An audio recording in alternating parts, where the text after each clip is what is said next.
اے بریلی میرا باب جنت ہے تو، یعنی جلوہ گہے اعلیٰ حضرت ہے تو، بالیقین مرکز اہل سنت ہے تو، بالیقین مرکز اہل سنت ہے تو، یہ تیری مرکزیت سلامت رہے، مسلک اعلیٰ حضرت سلامت رہے۔ احمد رضا کا تازہ گلستان ہے آج بھی، خورشید علم ان کا درخشاں ہے آج بھی، کس طرح اتنے علم کے دریا بہا دیے، اہل ہنر کی عقل حیراں ہے آج بھی، سب ان سے جلنے والوں کے گل ہو گئے چراغ، احمد رضا کی شمع فروزاں ہے آج بھی۔ عزیزان گرامی وقار، اس شمع کو فروزاں ہی رہنا ہے، اس لیے کہ اس کو نور ملا ہے مصطفیٰ کریم صلی اللہ علیہ وسلم سے۔ اللہ رب العزت جس شمع کو روشن کرے صبح قیامت تک اسے کوئی بجھا نہیں سکتا۔ قرآن بھی کہتا ہے کفار و مشرکین اپنے منہ کے پھونکوں سے اللہ کے چراغ کو بجھانا چاہتے ہیں۔ اللہ کا چراغ اسلام ہے، قرآن عظیم ہے، ذات رسول کریم صلی اللہ تعالی علیہ وسلم ہے، اور یقیناً اللہ کے رسول صلی اللہ تعالی علیہ وسلم کے نائب علماء امت اسی چراغ کی روشنی کو پوری دنیا میں پھیلانے کے لیے آتے ہیں۔ لہٰذا جو امت مصطفیٰ کی خدمت کرتا ہے، رسول کریم صلی اللہ علیہ وسلم کی نیابت کا تاج اپنے سر پر سجا کر اللہ رب العزت کے فضل و عنایت سے دین متین کی سچی خدمت کرتا ہے، مولا صبح قیامت تک اس کے چراغ کو بجھنے نہیں دیتا۔ اعلیٰ حضرت فاضل بریلوی رضی اللہ تعالیٰ عنہ کے نام پاک سے چڑھنے والے کڑنے والے پہلے بھی تھے، آج بھی ہیں، لیکن اللہ تبارک و تعالیٰ نے ان کے چرچے کو اور ان کی مدح کو اور ان کی تعریف کو کبھی کم نہ ہونے دیا۔ آج بھی ایک زمانہ بلکہ میجورٹی اس بات کی قائل ہے کہ وہ عاشق رسول تھا، فنا فی الرسول تھا، بلکہ رسول اللہ صلی اللہ تعالی علیہ وسلم کے معجزوں میں سے ایک معجزہ تھا۔ معجزہ کسے کہتے ہیں؟ معجزہ کہتے ہیں نبی سے صادر ہونے والا ایسا کام، نبی سے صادر ہونے والا ایسا کام جو عام انسانوں کی سمجھ میں نہ آ سکے اور اس کا مقابل کوئی لا نہ سکے۔ عزیزان گرامی، اعلیٰ حضرت رضی اللہ تعالیٰ عنہ کی ذات بھی آپ مطالعہ کریں تو بہت کم لوگ ہیں جو انہیں سمجھ پاتے ہیں۔ مختصر سی زندگی میں علم کے دریا بہا دیے، اور یہ اگر دیکھا جائے محنت و کسب سے، مشقت سے حاصل کیے جانے والے معاملات ہوتے تو ہم یہ کہتے شاید بہت غضب کی ذہانت تھی، بہت غضب کا حافظہ تھا، مگر بعض اوقات میں ہمیں جا کر کے یہ کہنا پڑتا ہے کتنا بھی ذہین آدمی ہو، کتنا بھی عقل کا بادشاہ ہی کیوں نہ ہو، لیکن وہ اعلیٰ حضرت امام محمد رضا خان فاضل بریلوی رحمۃ اللہ تعالی علیہ کی کتابیں پڑھتا ہے تو اسے یہ بات سمجھ میں آتی ہے کہ یہاں صرف کسب کا دخل نہیں ہے، بلکہ یہ جو کچھ بھی اعلیٰ حضرت کو عطا ہوا ہے یہ علم لدنی ہے، اللہ رب العزت کی عطاؤں میں سے ایک عطا کا نام ہے۔ میرے عزیزو، تقریباً 102 سال کا عرصہ ہو گیا اعلیٰ حضرت فاضل بریلوی رضی اللہ تعالیٰ عنہ کے اس زار فانی سے کوچ فرما کر، لیکن ان کا علم تازہ ہے، درخشاں ہے، ان کی تعلیمات ہر جگہ پر ہیں، بلکہ دیکھیں اللہ تبارک و تعالیٰ نے اس مرد مجاہد کو اس مقام پر پہنچایا جس نے اپنی زندگی عشق رسول میں وقف کر دی، دفاع ناموس رسالت کے لیے اپنی پوری زندگی کو ختم کیا، اللہ تعالیٰ نے اسی اعلیٰ حضرت کو اس مقام تک پہنچایا کہ اب کے زمانے میں عشق رسول کی پہچان کرنا ہو تو اعلیٰ حضرت کا نام لینا ہوتا ہے۔ بڑے مشائخ کی بات کر رہا ہوں، دیکھیں کسی کی شخصیت اگر رسول کریم صلی اللہ تعالی علیہ وسلم کے دین کی پہچان بن جاتی ہے تو یہ اللہ کا سب سے بڑا انعام ہے، سب سے بڑا انعام۔ یہ میں ہندوستان کی بات نہیں کر رہا ہوں، بلکہ مشہور مقولہ ہے، عرب کے علماء جو مکہ مکرمہ اور مدینہ طیبہ زادہم اللہ شرفا و تعظیما، یہاں کے جو سنی صحیح العقیدہ علماء مشائخ ہیں، ان سے پوچھا گیا کہ آپ اہل سنت و جماعت کو حق سمجھتے ہیں؟ کہا ہاں ہاں، ہندوستان، پاکستان، بنگلہ دیش، ادھر کے علاقوں سے جب کبھی کوئی آپ کے پاس آتا ہے تو آپ اسے کیسے پہچانتے ہیں؟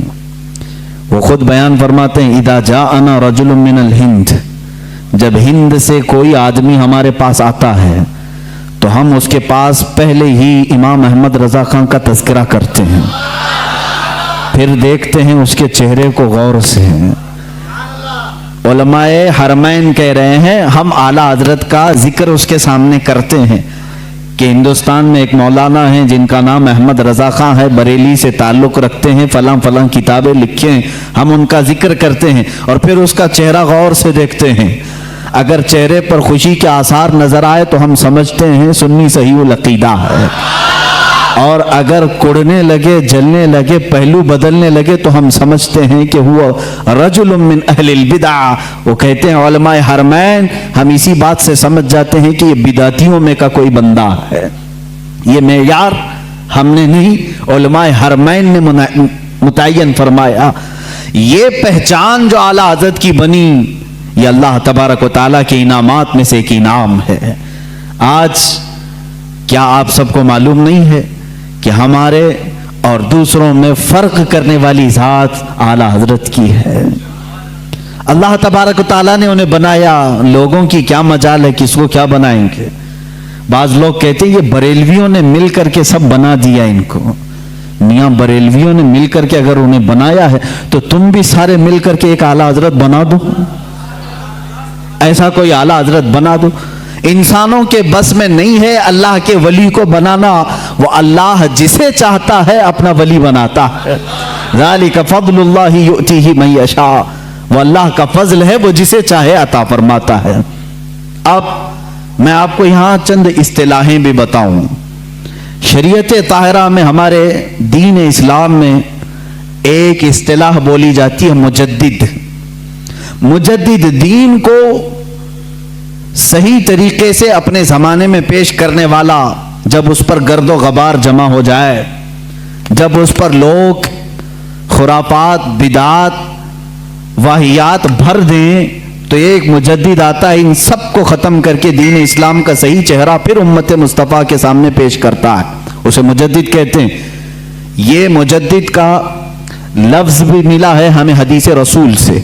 اللہ کے حبیب صلی اللہ تعالی علیہ وسلم نے ارشاد فرمایا، سنن ابو داؤد کی حدیث ہے، ان اللہ یبعث لہذه الامة رأس کل 100 سنة من یجدد لها دینها۔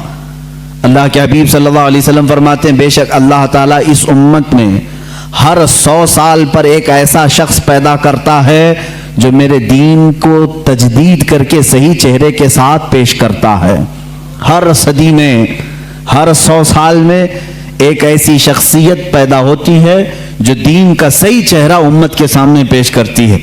ہاں، ہم جس زمانے میں ہے، اس زمانے میں ہمیں مجدد کی پہچان جو ملی، اعلیٰ حضرت امام احمد رضا خان فاضل بریلوی رضی اللہ تعالیٰ عنہ شہرۂ آفاق ہیں، اس لیے مجدد کا لفظ آپ نے زیادہ طور پر اعلیٰ حضرت کے لیے سنا ہوگا، اور اس سے قبل تقریباً 13 صدیوں تک مجدد آتے رہے۔ پہلی صدی کے مجدد حضرت سیدنا عمر ابن عبدالعزیز رضی اللہ تعالیٰ عنہ کو لوگوں نے فرمایا ہے، محدثین اور فقہا نے فرمایا ہے، وہ پہلی صدی کے مجدد تھے۔ دوسری صدی کے مجدد میں امام شافعی رحمۃ اللہ تعالی علیہ کا نام پاک آتا ہے۔ اسی طرح کئی علماء ہیں، اس میں مجددین کی فہرست ایک طویل ہے۔ ایک زمانے میں کئی مجدد بھی ہو سکتے ہیں، ضروری نہیں کہ پوری دنیا میں ایک ہی ہوگا۔ تیسری صدی میں دوسرے مجدد آئے، چوتھی میں الگ آئے، پانچویں میں الگ آئے۔ امام غزالی رحمۃ اللہ تعالی علیہ یہ بھی مجددین میں ہیں، اور اسی طرح سے 1000 سال کے بعد ہندوستان میں ایک مجدد آئے جن کو مجدد احمد فاروقی سرہندی مجدد الف ثانی کہا جاتا ہے، جنہوں نے اکبر کا لایا ہوا دین الہی ختم کیا اور دین مصطفیٰ کی پھر سے نشو و نما کی۔ وہ مجدد الف ثانی امام ربانی جن کا لقب ہے وہ احمد فاروقی سرہندی۔ ان کے بعد پھر مجدد آئے سیدنا عبدالعزیز دہلوی رحمۃ اللہ، شاہ عبدالعزیز محدث دہلوی رحمۃ اللہ تعالی علیہ۔ 14ویں صدی کے حالات میں تھوڑے سے آپ کے سامنے بتا دوں۔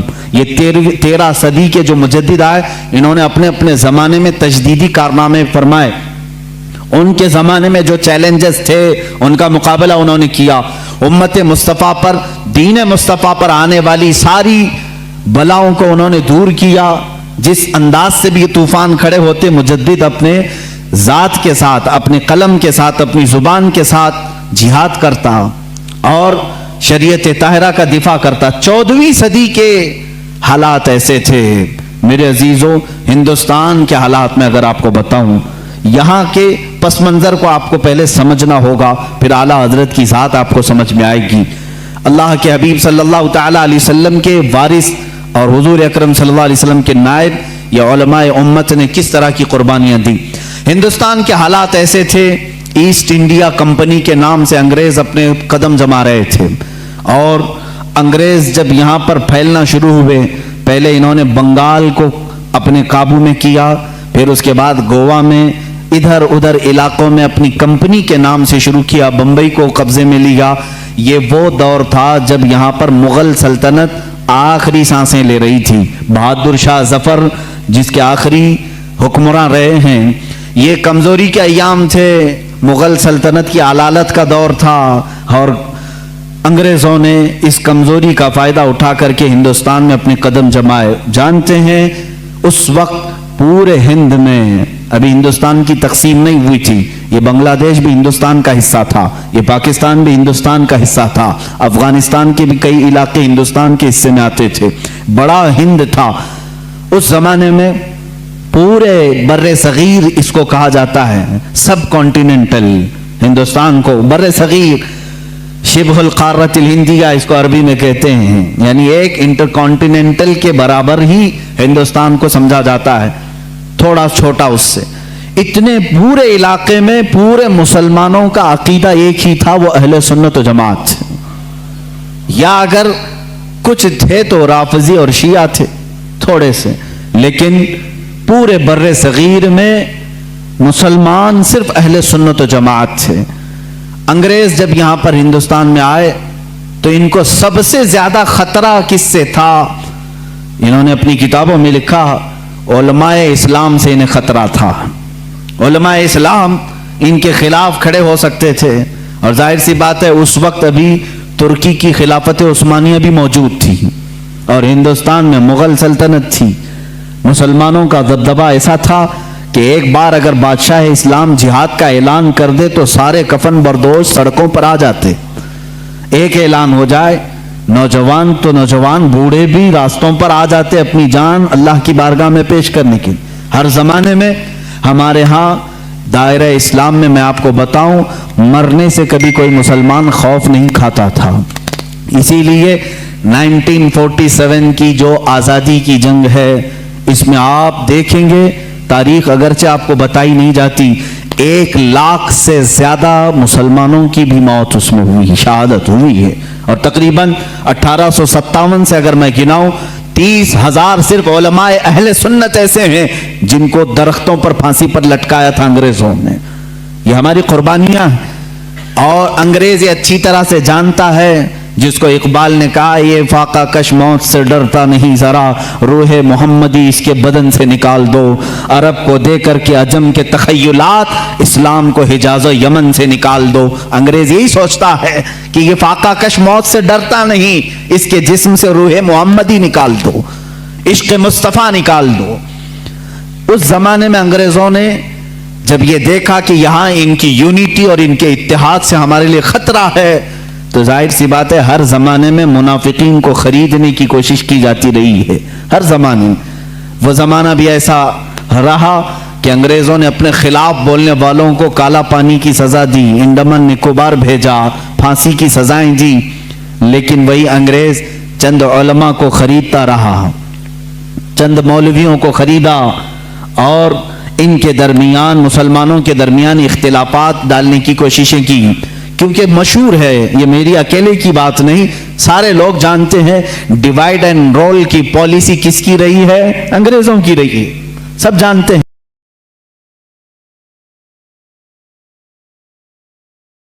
ہاں بالکل، مجھے اس بات سے خوف نہیں ہے، ڈیوائیڈ اینڈ رول کی پالیسی انہی کی لائی ہوئی تھی، تفرقہ پیدا کرو، ٹکڑے کرو اور اس کے بعد حکومت کرتے رہو، اختلافات ڈالو۔ تو انہوں نے ہندوستان میں اس چیز کی کوشش کی، اور سب سے پہلے اختلافات جو جنم لیتے ہیں وہ قادیان پنجاب سے، وہاں سے ایک مرزا غلام احمد قادیانی نام کے شخص کو اٹھایا گیا، انگریزوں نے اس کی بہت بھرپور مدد کی، تعاون کیا پیسوں سے، اور پھر اس کے ذریعے سے نئی نئی چیزیں لانا شروع کیا۔ یہ وہی زمانہ ہے، یہ 14ویں صدی کا زمانہ، ہجری کے مطابق میں کہہ رہا ہوں، اور 1857 سے پہلے کے یہ معاملات ہیں۔ مرزا غلام احمد قادیانی کھڑا ہوا اور نئی نئی باتیں دین میں لایا، لیکن انگریزوں نے اس سے ایک غلطی یہ کروا دی کہ اس کو نبی بھی بنا دیا۔ اس نے اعلان کر دیا کہ میں محمد صلی اللہ علیہ وسلم کے بعد دوسرا نبی ہوں، میرا نام احمد ہے، مجھ پر وحی آتی ہے، انگلش میں فرشتے وحی لے کر کے آتے ہیں۔ یہ غلام احمد قادیانی کی پھکائی شروع ہوئی۔ ظاہر سی بات ہے امت مصطفیٰ اس وقت بیدار تھی، تقریباً ساری امت نے بالاتفاق اس کو ریجیکٹ کیا اور اس کو کہا کہ یہ اس امت کا دجال ہے، اس کو خارج اسلام مانا۔ اور آج بھی پاکستان میں بھی قادیانیوں کو مائنورٹی میں رکھا گیا ہے، مسلمانوں میں نہیں، وہاں پر نہیں ہے۔ اس کا رونا یہ پوری دنیا میں روتے ہیں، ان کا تعلق ہی نہیں ہے اسلام سے، کیونکہ ہماری بیس اور ہماری جڑ ہے ختم نبوت کو دل و جان سے ماننا۔ رسول کریم صلی اللہ تعالیٰ علیہ وسلم کے بعد کوئی دوسرا نبی نہیں آ سکتا۔ غلام احمد قادیانی نے یہ خلفشار مچایا ہندوستان میں۔ ظاہر سی بات ہے عوام تو عوام ہے، کل انعام ہے، یعنی بھیڑوں کی طرح۔ ہوتا یہ ہے کہ اگر آج بھی شیطان بھی کھڑا ہو جائے تو اس کے چند مرید تو ہو ہی جاتے ہیں، ہو ہی جاتے ہیں۔ دیکھتے نہیں آپ کیسے کیسے باباؤں کے مرید ہوتے ہیں، ارے ان کی بیویوں کو یہ ورغلا کر کے اپنی بیوی بنا لیتے ہیں، تب بھی یہ مرید ہی بنا ہوا ہے۔ یہ ہوس کے پجاری، ایسے بھی حالات ہمارے سامنے موجود ہیں، حرام کاریاں کھلے عام دیکھتے ہیں پھر بھی اس کے مرید ہیں۔ اسی لیے میں کہتا ہوں یہ تو الگ بات ہے، شیطان اگر کھڑا ہو کر کے کہہ بھی دے کہ میں شیطان ہوں، تب بھی تھوڑے مرید اس کے ہو ہی جائیں گے، کچھ تو بھلا کر دے گا یہ، معاذ اللہ رب العالمین۔ اسی طرح غلام احمد قادیانی کا کفر ظاہر تھا، ختم نبوت کا انکار تھا، باوجود اس کے کچھ ماننے والے اس کے فالوورز تھے، جس کی وجہ سے ہندوستان میں اختلافات کی ہوا شروع ہو گئی۔ اب یہاں پر معاملات ایسے آئے کہ پھر ایک علاقہ ایسا ہے، علی گڑھ مسلم یونیورسٹی کو تو آپ جانتے ہیں، لیکن اگر میں اب کھولوں بہت سارے تو کچھ لوگوں کے اب دلوں میں چبھن ہوگی، پیٹ میں درد بھی ہوگا، لوگ یہی کہیں گے کہ مولانا اختلافات کی بات کرتے ہیں، بانٹنے کی بات کرتے ہیں، فرقے کی بات کرتے ہیں۔ میرے عزیز، حق بات بتانے کو اگر تم فرقہ واریت سمجھو گے تو یہ تمہارا کوڑ ہے، یہ تمہارا مرض ہے۔ اگر کوئی یہ بتا دے کہ یہ شکر ہے، یہ گوبر ہے، تو تم کیا کہو گے؟ یہ فرقہ پیدا کر رہا ہے۔ فرقہ نہیں میرے عزیز، تجھے بتا رہا ہوں حلال کیا ہے، حرام کیا ہے۔ میٹھا کھا لے اور غلاظت چھوڑ دے. اسی لیے تو علماء بتاتے ہیں. کیا ہمارا ذاتی کوئی جھگڑا ہے کسی سے؟ کوئی ہماری پراپرٹی پر آ کر بیٹھا ہوا ہے؟ کوئی میرے کپڑے چھینا ہوا ہے؟ کچھ نہیں ہے میرے عزیز ہو. جو باتیں میں عرض کر رہا ہوں اس کو توجہ سے سنیں. اور مجھے کسی کو گالیاں دینے میں کوئی شغف نہیں ہے اور نہ میری زبان ایسی ہے, لیکن جو حقوق اسلام ہے اور دین کے جو حقوق ہیں وہ میں بتا کر رہوں گا. ایک طرف غلام احمد قادیانی کی خرافات, دوسری طرف سر سید احمد خان, اس نے ایک نئے فرقے کی بنیاد رکھی, نیچریت. یہ کیا تھا؟ یہ بھی انگریزوں کے پاس سے پڑھ کر کے آیا, جو بانی ہے مسلم یونیورسٹی کا. ظاہر سی بات ہے وہاں کے ٹیچرز, وہاں کے اساتذہ کو کچھ باتیں بری لگتی ہیں, کچھ باتیں بری لگیں گی, لیکن یہ حقیقت ہے اور تاریخ سے تم منہ موڑ نہیں سکتے. سر سید احمد خان واپس آ کر کے قرآن عظیم کی بہت ساری باتوں کا انکار شروع کر چکا تھا. اس نے یہ کہنا شروع کیا کہ معجزات کوئی چیز ہی نہیں ہے, قرآن میں کسی معجزے کا ذکر ہی نہیں ہے, ہر چیز کی بدل کر کے تعویل کر دی. کہا فرشتے ہوتے ہی نہیں ہیں, انسان کے اندر جو نیکی کرنے کی طاقت ہے اسی کا نام فرشتہ ہے. شیطان کا کوئی وجود ہی نہیں ہے, وہ کہتا ہے کہ برائی کرنے کی جو صفت ہے انسان کے اندر اسی کا نام شیطان ہے. قرآن پاک کی پوری تفسیر بدل ڈالی. جنات کا انکار, جنت و دوزخ, ارے میاں کس نے دیکھا؟ یہ نیچریت تھی. نیچریت کا مطلب ہے نیچر کو ماننے والے, جو دکھ رہا ہے بس اسی کو ماننا ہے, جو نہیں ہے اس کو نہیں ماننا ہے. اور اس کے علاوہ حضور اکرم صلی اللہ تعالیٰ علیہ وسلم کے متعلق بھی بہت ساری نئی باتیں اس نے رکھی. قیامت کے دن شفاعت کے متعلق اور دیدار الہی کے متعلق سر سید احمد خان نے لکھا ہے کہ اللہ کا دیدار ہو ہی نہیں سکتا, نہ زندگی میں, نہ موت کے بعد, نہ جنت, نہ دوزخ, ایسی کوئی چیز ہی نہیں. میاں ہندو تو عقیدہ رکھتے ہیں نرک اور سورگ کا, وہ تو بیچارہ ان سے بھی نیچے آ گیا. یہ تمام چیزیں نیچریت اس زمانے میں پھیلی. اب کچھ مسلمان ادھر بھی فالوورز.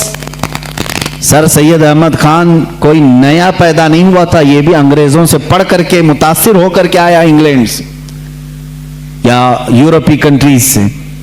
اور مسلمان اس کو جو ظاہر سی بات ہے تھوڑا روشن خیال سمجھتے ہیں, ارے یہ بہت ہی ماڈرن ہے, نیا علم لے کر کیا ہے, اس کے پیچھے چلنے لگے. اس نے علم کے نام پر بہت سارے مسلمانوں کا عقیدہ خراب کیا. ایک طرف یہ معاملات, قادیانی فتنہ اپنی جگہ پر, نیچری فتنہ اپنی جگہ پر, اور پھر دیوبندی فتنہ ایک اور. یہاں پر میں آج انصاف کے ساتھ عرض کرنا چاہوں گا, آج جو دیوبند ہے یا جو دیوبندی ہیں, اگر ان کو میری بات بری لگتی ہے تو ٹھنڈے دل سے میرے عزیز اپنے دل پر ہاتھ رکھ کر کے سوچو. آؤ میں تمہیں دعوت دیتا ہوں, آؤ ہم ان تمام چیزوں پر جمع ہو جاتے ہیں جو صحابہ اور تابعین سے تھی. کوئی نئی بات تم اپنی کتاب میں نہیں لاؤ گے, کوئی نئی بات میں اپنی کتاب میں نہیں رکھتا. آؤ اتحاد کرو, میں اس اتحاد کا اعلان کرتا ہوں. لیکن جو نئی باتیں آئی اس کا تم انکار کرو گے, علل اعلان کرو گے, اور یہ بھی کہو گے کہ ہم ان سے دور ہیں. ہوا یہ کہ اعلیٰ حضرت رضی اللہ تعالیٰ عنہ کے زمانے سے تھوڑے سے پہلے کی حالات میں بتا رہا ہوں آپ کو. دارالعلوم دیوبند کے بعد 4 علماء میں صاف صاف آج عرض کرتا ہوں جن کی کتابوں سے پوری امت میں تنازع پھیل گیا, اختلاف پھیلا. لوگ ہم کو اختلاف کا فتویٰ دیتے ہیں, اگر نہ یہ کتابیں آتی نہ یہ کوئی فتوے آتے. کتابیں لکھی گئی, کتابوں میں اچھی باتیں تھی, حضور صلی اللہ علیہ وسلم کی سیرت پر بھی کچھ کتابیں لکھی گئی, اللہ کی شان میں لکھی گئی, بہت ساری باتیں اچھی تھیں. لیکن بیچ میں چل کر کچھ عبارتیں ایسی کہ لڑکھڑا گئی, اور وہ اتنی لڑکھڑا گئی کہ عام مسلمان بھی اسے بولنا پسند نہیں کرے گا. براہین قاطعہ کتاب کا نام بول رہا ہوں, تقویت الایمان کتاب کا نام ہے, تحذیر الناس کتاب کا نام ہے, حفظ الایمان کتاب کا نام ہے. یہ وہ کتابیں جو آج چھپی نہیں ہیں مارکیٹ میں، چھپی ہیں، ابھی بھی موجود ہیں، ابھی بھی موجود ہیں۔ انہی کتابوں کی عبارات کی وجہ سے ہی تو یہ تنازع پھیلا پورے امت میں، اختلافات۔ اہل سنت و جماعت متحدہ متفقہ ایک ہی جماعت تھی بر صغیر میں۔ ان کتابوں کے آنے کے بعد ہوا کیا؟ ایک کتاب میں لکھا گیا اللہ جھوٹ بول سکتا ہے، نئی بات تھی۔ اس بات پر آج تک امت نے کبھی کسی بھی شیخ، کسی بھی بزرگ سلف صالحین سے مجھے عبارت لا کر کے دکھاؤ اس سے پہلے کوئی بات ہوئی تھی۔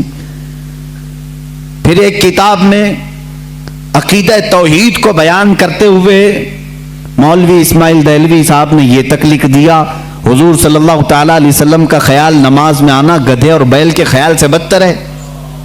یہ نئی بات تھی کہ نہیں تھی؟ اور جا کر کے کراس ویریفیکیشن کر لینا، اگر میں جھوٹ بولوں تو میرا جبہ پکڑ لینا اور جو سزا دے سکتے ہو دو۔ میں یہ لفاظی نہیں کر رہا اور نہ پھکائی کر رہا ہوں، یہ جملے آج کتاب میں موجود ہیں۔ تقویت الایمان میں حفظ الایمان کتاب آئی، اس میں مولوی اشرف علی صاحب نے حضور صلی اللہ تعالی علیہ وسلم کے علم غیب پر بحث کرتے کرتے یہ کہہ دیا، حضور کے علم غیب کی کیا تخصیص، کیا تقسیم، یعنی ان کی کیا خصوصیت ہے؟ اتنا علم غیب تو زید کو، پاگلوں کو، بچوں کو، بلکہ جانوروں کو بھی حاصل ہے۔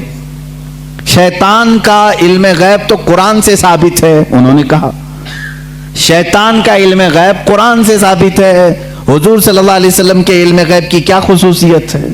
یعنی برابر ہو گئے، شیطان کو جتنا علم ہے اتنا ہی محمد صلی اللہ علیہ وسلم کو ہے۔ میرے عزیزو، کیا یہ باتیں دل پر نہیں لگتی مسلمانوں کے؟ یہ عبارتیں آئی، کتابوں میں لکھی گئی، اور بڑا فتنہ یہاں سے بھی ہوا مولوی قاسم نانوتوی صاحب کی کتاب سے، کہ انہوں نے یہ بھی لکھا کہ بالفرض بعد زمانے نبی کے اگر کوئی دوسرا نبی پیدا ہو گیا تو حضور کے خاتم النبیین ہونے میں کوئی فرق نہیں آئے گا، یعنی کوئی دوسرا نبی پیدا ہو سکتا ہے اگر ہو گیا، اگر مگر کی بات ہی چھوڑو، جب حضور نے 1400 سال پہلے کہہ دیا، فرما دیا کہ میرے بعد کوئی نبی نہیں ہو سکتا تو نہیں ہوگا۔ آپ کتاب میں یہ نئی بات لکھنے کی کیوں ضرورت پیش کی؟ آپ کو کیوں ضرورت پیش آئی کہ اگر اب کے زمانے میں بھی کوئی نبی آئے گا تو حضور کے خاتم النبیین ہونے میں کوئی فرق نہیں آئے گا؟ تو آپ کی اس بات سے پتہ نہیں کتنے محلوں میں کہاں کوئی نبی ہونے کا اعلان کر دے گا۔ عزیزان گرامی وقار، یہ کتابیں پورا کا پورا ہندوستان ایک کھلبلی مچا چکی تھی، کوہرام بپا تھا، تنازعات میں گھر گئے۔ قادیانی اپنے نبی ہونے کا اعلان کر رہا ہے، ادھر ایک نیچری فرقہ ہے علی گڑھ سے جو قرآن کے معجزات کا انکار، حسیات کو صرف ماننے والا، نیچر کو صرف ماننے والا اور مغیبات کو نہیں تسلیم کرنے والا، اور ایک طرف عظمت رسالت صلی اللہ تعالی علیہ وسلم پر، رسول کریم صلی اللہ تعالی علیہ وسلم کے متعلق یہ سارے جملے آ رہے ہیں۔ چلو 100 سال کا عرصہ گزر گیا، آج بھی میں دعوت دیتا ہوں، آج تو سوشل میڈیا کا زمانہ ہے، میری یہ دعوت قبول کریں علماء دیوبند یا جو بھی، میں آپ سے اتحاد کر لوں گا، سینے سے سینہ لگا لوں، لیکن صرف یہ باتوں سے تم انکار کر دو اور کہو کہ وہی عشق رسالت ہمارے اندر ہے جو سیدنا ابو بکر صدیق میں تھا، سیدنا عمر فاروق میں تھا، عثمان ابن عفان میں تھا، حیدر کرار میں تھا، رضوان اللہ تعالی علیہ مجمعین۔ جو مشائخ اہل سنت نے ہمیں محبت رسول اور تعظیم رسول سکھایا ہے اسی پر ہمارا اتفاق ہے، آؤ میں سینے سے سینہ لگانے کو تیار ہوں۔ ہم کون سا اختلاف چاہتے ہیں آپ سے؟ ہم کون سا اختلاف چاہتے ہیں؟ ہمارا یہ ایک بات یاد رکھ لیں، اگر میں آج نام لے کر کے کسی کو کہہ رہا ہوں تو صرف اس لیے کہ ہمارا دین ہی یہ کہتا ہے جو ان سے نا آشنا ہو اس سے ہمارا کوئی تعلق بھی نہیں، ہمارے رشتے ناتے اگر ہیں تو صرف عظمت رسالت سے جڑے ہوئے ہیں، جو نبی کا ہے وہ ہمارا ہے۔ اسی لیے سرکار مرشدی پیر و مرشد تاج الشریعہ رحمت اللہ تعالی علیہ نے فرمایا ہے، نبی سے ہو جو بیگانہ اسے دل سے جدا کر دیں، نبی سے ہو جو بیگانہ اسے دل سے جدا کر دیں، پدر مادر برادر جان و مال ان پر فدا کر دیں۔ اسی وقت ایمان کو پہنچو گے، اسی وقت ایمان کو پہنچو گے۔ اب یہ حالات میں بتا رہا ہوں آپ کو، انڈیا کے، ہندوستان کے، اکھنڈ بھارت کے حالات، مسلمانوں میں تفرقہ پیدا کیا انگریز، اور انہوں نے اپنے مال، اپنی حکومت، اپنی سلطنت کو پھیلانے کے لیے، بہادر شاہ ظفر کا قتل ہو چکا تھا، اس کے بعد علماء حق نے محسوس کر لیا کہ انگریز درمیان امت تفرقہ ڈال کر اپنی کرسی سنبھالنے کی کوشش کر رہا ہے، تو وہ مرد مجاہد علامہ فضل حق خیر آبادی رحمۃ اللہ تعالی علیہ نے دلی کی جامع مسجد سے فتویٰ صادر فرمایا کہ انگریز ہندوستان کا دشمن ہے، ان سے قتال کرنا فرض ہے مسلمانوں کو۔ اسی فتوے کی بنیاد پر زندگی بھر کی عمر قید کی سزا میں ان کو انڈمان نکوبار بھیجا گیا، وہیں پر ان کی وفات ہوئی۔ آج مزار بھی ان کا جزیرہ انڈمان میں ہے۔ مولانا کفایت علی کافی رحمۃ اللہ تعالی علیہ، جو 1857 کی یہ جو غدر ہے، اس کے بعد کے علماء اہل سنت کی بات میں کر رہا ہوں، انہوں نے محسوس کر لیا اسی زمانے میں کہ انگریز نے فرقہ پیدا کر دیا ہے، کچھ علماء اس کی بولی بول رہے ہیں۔ ظاہر سی بات ہے، یہاں کچھ علماء جو مدرسہ بنا رہے تھے، ان کو ماہانہ مشاہرہ مل رہا ہے انگریز حکومت سے، علی گڑھ کو پاؤنڈ آ رہے ہیں انگلینڈ سے، اور دیگر علماء کو پاؤنڈ آ رہے ہیں، اور یہاں جو علماء ان کی ان خرافات کو بیان کر رہے ہیں ان کو پھانسی پر چڑھایا جا رہا ہے۔ مولانا کفایت علی کافی رحمۃ اللہ تعالی علیہ، جن کے اعلیٰ حضرت بھی بڑی عزت فرمایا کرتے تھے، وہی کفایت علی کافی جنہوں نے اپنی ایک نعت میں کہا تھا، کوئی گل باقی رہے گا نہ چمن رہ جائے گا، پر رسول اللہ کا دین حسن رہ جائے گا، اطلس و کم خواب کے پوشاک پہ نازاں نہ ہو، اس تنے بے جاں پہ خاکی کفن رہ جائے گا۔ یہ جو نعت انہوں نے لکھی تھی اس وقت جب آپ کو پھانسی کے پھندے پر چڑھایا جا رہا تھا، یہ مولانا کفایت علی کافی۔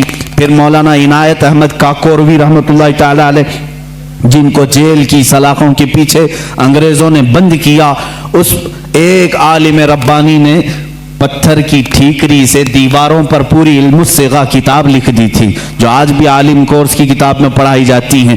عزیزان گرامی وقار، اگر انگریز کو علماء سے محبت تھی اور وہ مدرسے کی سنگ بنیاد میں آ رہے تھے، تو ان علماء کے ساتھ وہ کالا پانی کی سزائیں اور موت اور پھانسی کی سزائیں کیوں دے رہے تھے؟ آپ سمجھا کریں، کچھ علماء کو وہ شہید کر رہے تھے اور کچھ علماء کو وہ پیسوں سے پال رہے تھے۔ یہ حالات بڑے دیگرگوں تھے، امت میں تفرقہ، اختلافات آ چکے تھے۔ اب یہ وہ زمانہ تھا، نیچریت اپنے پاؤں پھیلا رہی ہے، قادیانیت اپنے پاؤں پھیلا رہی ہے، دہریت اپنے پاؤں پھیلا رہی ہے، اور ایک طرف غیر مقلدیت بھی اپنے پاؤں پھیلا رہی ہے۔ ہندوستان کی سرزمین جو اہل سنت و جماعت کا گہوارہ تھی، اولیاء کا مرکز تھی، یہ خواجہ ہند کا ہندوستان تھا، یہ محبوب الہی کی وراثت کی زمین تھی۔ یہاں صابر کلیری کے مجاہدات تھے، یہاں بابا فرید کے نغمے تھے، یہاں پر اولیاء کاملین کا گلشن تھا، یہ تمام صوفیاء کاملین کے پروردہ مریدین کا ایک عظیم گلستان تھا۔ اس گلستان کو کئی انگریزوں نے اپنے پاؤں سے کچلنا شروع کیا، اس میں خزاں آنے لگ گیا۔ اس حسین گلدستے میں، ہندوستان کے گلدستے میں پھول مرجھانے لگے۔ نیچریت کا غلبہ آیا ہے، وہابیت کا غلبہ آیا ہے، قادیانیت کا فتنہ سر ابھار رہا ہے، الہاد و بے دینی کا فتنہ سر ابھار رہا ہے۔ اب ہندوستان کی سرزمین پر ایک ایسے مرد قلندر کی ضرورت تھی جو موسیٰ کا جلال لے کر فرعون کے مقابل میں آئے، جو ابراہیم کی ثبات قدمی لے کر کے نمرود کے سامنے آئے۔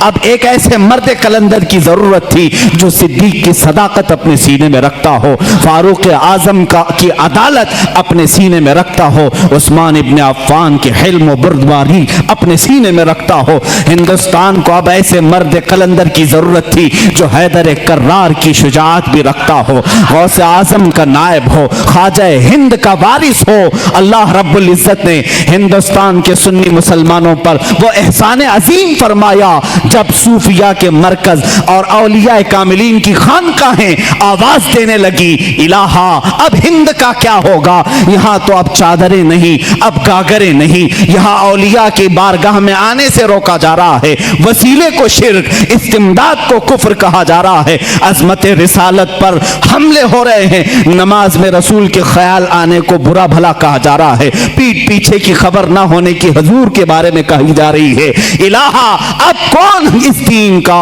وارث ہوگا، جانشین ہوگا، محافظ ہوگا، نگہبان ہوگا؟ آواز آئی غیب سے، اللہ رب العزت نے پورے ہندوستان کے اس سائے پر ایک ایسی عظیم سلطنت کو بیدار فرمایا جس سلطنت کا نام ہم یوں کہتے ہیں ملک سخن کی شاہی تم کو رضا مسلم، ملک سخن کی شاہی تم کو رضا مسلم، جس سمت آ گئے ہو سکے بٹھا دیے ہیں، اس عظیم ہستی کو اللہ تعالیٰ نے جلوہ فرمایا جس کو پوری دنیا سنیت اعلیٰ حضرت کنز الکرامت، جبل الاستقامت، دریائے نعمت، آقائے رحمت، کنز الکرامت امام اہل سنت امام احمد رضا خان فاضل بریلوی کے نام سے جانتی ہے۔ اسی لیے میں نے کہا احمد رضا کا تازہ گلستان ہے آج بھی، خورشید علم ان کا درخشاں ہے آج بھی، سب ان سے جلنے والوں کے گل ہو گئے چراغ، احمد رضا کی شمع فروزاں ہے آج بھی۔ عزیزان گرامی، اس امام اہل سنت فاضل بریلوی کی جس گھر میں ولادت باسعادت ہوئی وہ عام گھرانہ نہیں تھا، علمی گھرانہ تھا، بزرگوں کا گھرانہ تھا، تقوی و پرہیزگاری کے شعار رکھنے والوں کا گھرانہ تھا۔ اعلیٰ حضرت رضی اللہ تعالیٰ 10 شوال المکرم بریلی شریف میں سنیچر کے دن جب آپ کی ولادت ہوئی، ظہر کا وقت تھا، یہ اعلیٰ حضرت امام احمد رضا خان رحمۃ اللہ تعالیٰ علیہ مولانا نقی علی خان رحمۃ اللہ تعالیٰ علیہ کے گھر پیدا ہوتے ہیں۔ مولانا نقی علی خان اعلیٰ حضرت کے والد ماجد زبردست عالم دین، فقیہ کامل، ولی کامل تھے۔ آپ کے دادا مولانا رضا علی خان رحمۃ اللہ تعالیٰ علیہ قطب الوقت تھے۔ آپ کا سلسلہ نسب اعلیٰ حضرت رضی اللہ تعالیٰ عنہ کا افغانستان کے بڑھیج قبیلے کے پٹھانوں سے ملتا ہے۔ بعض محققین نے کہا ہے کہ صحابی رسول تک آپ کا نسب پہنچتا ہے، واللہ اعلم۔ اعلیٰ حضرت رضی اللہ تعالیٰ عنہ جس وقت اپنی آنکھیں کھولے ہیں، باپ کو مولانا نقی علی خان کی شکل میں ایک عظیم ولایت کا سرتاج دیکھے ہیں، اور پرورش بھی اس انداز میں ہوئی۔ الحمدللہ جن کے گھر علمی ہوتے ہیں، تقوی والے ہوتے ہیں، وہاں کی ہواؤں میں بھی علم ہوتا ہے، وہ چلتے پھرتے بھی پرہیزگار بنتے ہیں۔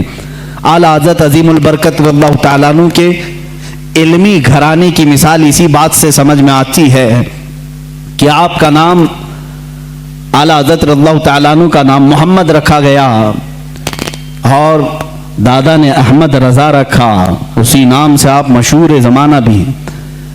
اعلیٰ حضرت رضی اللہ تعالیٰ عنہ کے گھر کا نہیں بلکہ صوفیاء کرام بزرگوں کا یہ وتیرہ رہا ہے کہ بچہ جب 4 سال 4 مہینے 4 دن کا ہوتا ہے تو بسم اللہ خوانی کرائی جاتی۔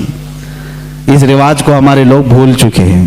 چلے چھٹیاں تو یاد رہی اور دوسرے معاملات تو یاد رہے جو عورتوں کے شروع کیے ہوئے ہیں، لیکن اسلامی مشائخ اور بزرگان دین نے جو طریقے ہمارے لیے مستحب فرمائے تھے ان کو آج زندہ کرنے کی ضرورت ہے۔ اپنے بچوں کی بسم اللہ خوانی کروائیں، یعنی کسی بھی باعمل عالم دین سے بچے کو اس دن بسم اللہ پڑھایا جاتا ہے جب بچہ 4 سال 4 مہینے 4 دن کا ہوتا ہے، اور اس کو الف با پڑھایا جاتا ہے، قرآن کی چند آیتیں پڑھائی جاتی ہیں۔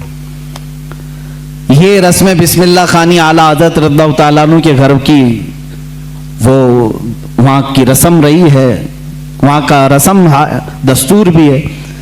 اعلیٰ حضرت کو استاذ آئے پڑھانے کے لیے اسی رسم بسم اللہ خوانی میں، جب ان کے دادا بھی ہیں والد بھی ہیں، لیکن رسم کے مطابق استاد آئے پڑھائے، الف با تا سا جیم ہا، یہ جو الف با پڑھایا جاتا ہے، اعلیٰ حضرت رضی اللہ تعالیٰ عنہ اسی مجلس میں ایک سوال کرتے ہیں اپنے استاد سے،